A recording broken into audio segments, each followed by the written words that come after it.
Bonjour à tous, c'est Fred, j'espère que vous allez tous très bien, je suis ravi de vous retrouver aujourd'hui pour la suite de la carrière avec Concarneau. Nous nous étions arrêtés fin septembre avec des débuts plutôt encourageants pour la Ligue 1. On va donc aujourd'hui pousser jusqu'au mois de janvier avec notamment les matchs de championnat, mais surtout la phase de groupe très intéressante en Ligue des Champions. Le mois d'octobre paraissait plutôt compliqué avec des matchs contre Monaco et contre le PSG. Tout avait bien débuté avec une victoire en terre de la Principauté, victoire 1 but à 0 grâce à un but de Rodolfo Raimondo. Ensuite contre Toulouse, match nul, un but partout, un match pour lequel Hudson Edouard a encore frappé contre nous. Décidément, on est véritablement sa victime préférée. Et contre le Paris Saint-Germain, défaite à l'extérieur 4 buts à 0.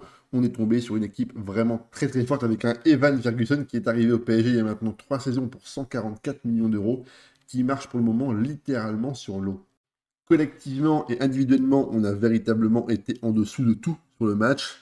Ferguson a notamment trouvé la faille grâce à un très bon service d'Mbappé pour ce premier but. Derrière, on perd encore le ballon sur une relance courte et décidément, on a vraiment beaucoup de mal à construire avec ce bloc très haut et ce pressing très intense de la part des joueurs du Paris Saint-Germain. Ensuite, sur un ballon de Tanguy Nianzou qui va passer en profondeur pour Rodrigo qui va accélérer et centrer pour Ferguson qui vient encore une fois tromper notre jeune gardien serbe pour la troisième fois dans cette première mi-temps. Et en fin de match, on prend véritablement le bouillon, le calice jusqu'à la lit avec ce but de Vitinha sur une très belle frappe au ras du poteau. Derrière, on réussit à sortir la tête de l'eau avec une très très belle victoire contre l'équipe lilloise, victoire 4 buts à 0. Les Lillois ont été très mauvais, surtout leur gardien qui fait vraiment une très grosse contre-performance. Les buts ont été marqués par Kozachenko, notre joueur ukrainien, et par Rodolfo Raimondo, notre petit buteur italien. Ensuite, contre Lens, toujours contre les équipes du Nord, défaite 2 buts à 0, un doublé d'Eli Wahi qui a réussi une performance très bonne avec notamment ses deux buts et surtout des mouvements perpétuels en amenant beaucoup de profondeur et de verticalité. Donc très bon match pour lui. Il a d'ailleurs été élu homme de la rencontre. Derrière contre Rennes, victoire 2 buts à 1.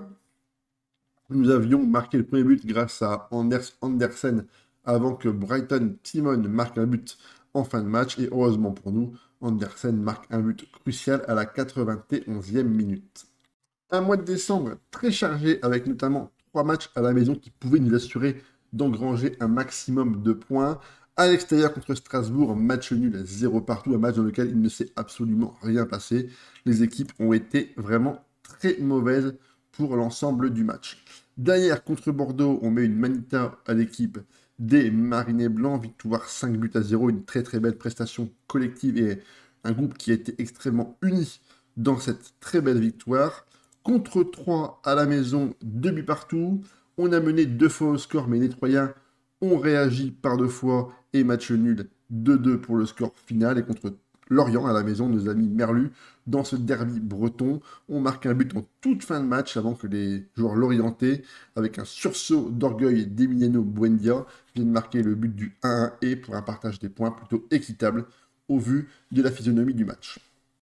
Contre l'Olympique de Marseille pour ce match au mois de janvier, victoire 3 buts à 1, but de notre nouvelle recrue que je vais vous présenter juste après, Sylvestre Suarez qui nous a rejoint au Mercato, un but de Roko Reitz et de Kozachenko, c'est Demirovic qui avait marqué le but pour l'équipe des Marseillais.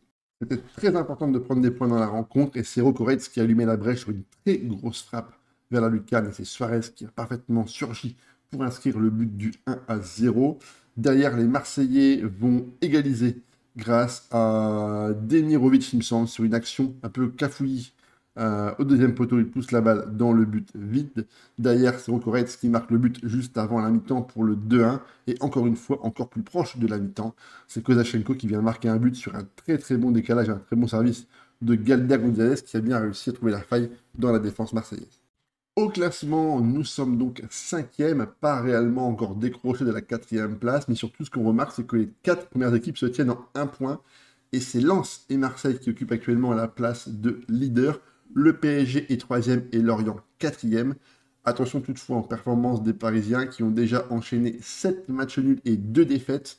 Décidément, le jeu de Jürgen Klopp a beaucoup de mal à se mettre en place. On va maintenant regarder ensemble les résultats obtenus pour la Ligue des Champions. Et franchement, ça s'est très très bien passé. Villarreal qui nous avait véritablement éclaté il y a maintenant 2 ou 3 saisons avec une victoire 3-0 chez eux, eh bien on s'est parfaitement repris et on a infligé une belle revanche au club du sous-marin jaune, victoire 2-0, des buts de Dimitar Smikov et de Juan Carlos Cacedo. Derrière, contre Arsenal, eh bien, victoire de prestige contre les Gunners qui, eh bien, malheureusement pour eux, n'ont quasiment pas eu d'occasion. On a été véritablement les plus forts sur la rencontre et c'est encore une fois Smikov, notre ailier bulgare, qui a trouvé la faille à l'entrée de la première période. Contre Porto, également, hein, un club qui est habitué aux joutes européennes, victoire 3-1, encore une fois, très très bonne prestation et surtout très bon match d'Evandro qui jouait l'an dernier au Sporting, donc il s'est rappelé les grands matchs du championnat portugais, 2 buts pour sa part et un but de Stojilkovic contre un but de Kevin Schad pour le club de Porto. D'ailleurs, contre les Young Boys de Berne, j'avais légèrement fait tourner pour essayer d'apporter un peu de rotation du temps de jeu à des joueurs qui en avaient besoin. Match nul, 2 buts partout. D'ailleurs, contre le Bayer Leverkusen, encore une fois, une très belle victoire contre une très très belle équipe. Un doublé de Nikola Stojilkovic. Et malheureusement pour nous, pour le dernier match vraiment de gala, on était déjà qualifiés. Défaite contre le Real Madrid, 5-2. Vinicius a vraiment brillé de mille feux dans la rencontre, avec notamment 3 passes clés, 2 passes D et surtout 2 buts. Donc bravo à eux pour cette magnifique victoire. Au classement, eh bien, on est qualifié directement pour les 8e de finale. Donc on va donc prendre un bon chèque et surtout, on a peut-être l'espoir de tirer une équipe plutôt abordable pour ce 8e. Idéalement, il faudrait aller au moins en quart de finale, ce qui serait vraiment une très très bonne performance. En tout cas, c'est un parcours remarquable et vraiment, je suis extrêmement fier des joueurs pour cette magnifique prestation et pour le bonheur qu'ils ont apporté au club et à leurs supporters. Pour le mercato hivernal, j'ai fait signer Silvestre Suarez en provenance d'Argentine, jeune prodige qui vient du club de Lanús pour 7,25 millions d'euros. Jeune très gros prospect, un très très gros potentiel, joueur très rapide, donc très véloce dans la vitesse et l'accélération, joueur capable bien, de faire et de dribbler beaucoup avec des très bonnes notes en contrôle de balle, dribble et en technique. Les notes de buteur pour l'instant sont à développer, hein. La finition, le sang-froid et la décision restent encore à travailler, mais pour l'instant, il va avoir du temps de jeu, je suis sûr qu'il va nous permettre de remporter de nombreux matchs à l'avenir. Le championnat s'annonce vraiment très serré avec plein d'équipes qui se tiennent dans un mouchoir de poche. J'ai vraiment hâte de voir comment on va se comporter sur cette fin de saison. On fera également bien sûr un point sur la Coupe de France et sur les performances en Ligue des Champions. On se retrouve très bientôt pour une prochaine vidéo. Allez, à ciao les gars.